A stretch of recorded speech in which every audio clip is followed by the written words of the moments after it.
अच्छा कुंडी नहीं कड्डन वाली। नवी बाबा जी नवी जी होंगी वो तो थोड़ा टाइट होनी चाहिए, ढिली है। ये चैन पुराना है ना। हाँ जी।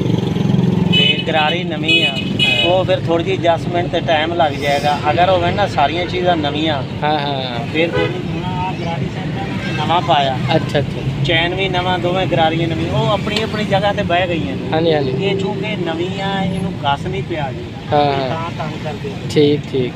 चलो चेक करो तो जे तो हो गया फिर अल्लाह करे हो जाए सैट।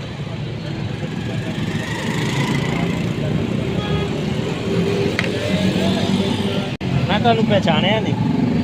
बस अल्लाह का बंदा ही है जी। अच्छा अच्छा। अल्लाह ताला ने कहा वा जिथे को तुहानू बंदा मिले ना मुश्किल जो आसानी पैदा कर दो। हाँ जी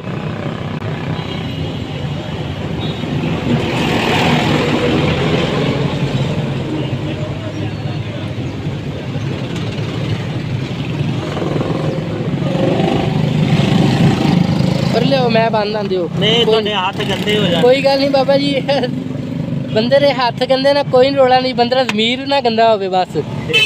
हाँ जी कित्थे पढ़दा हूँ?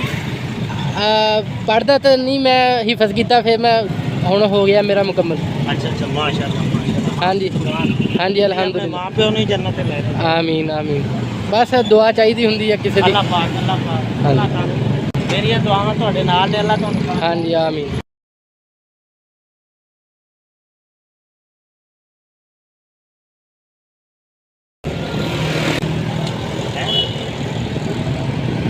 थोड़ा जिहा ना पैदल ही बोलना पैना।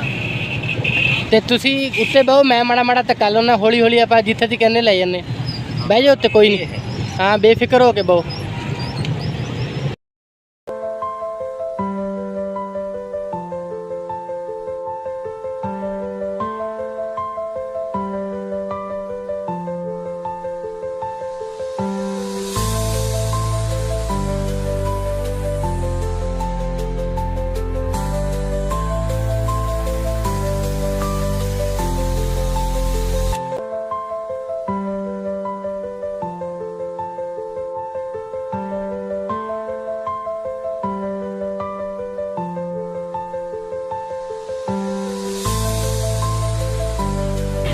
ਹੁਣ मैं क्या चेक कर लेना सी, हुण ठीक है।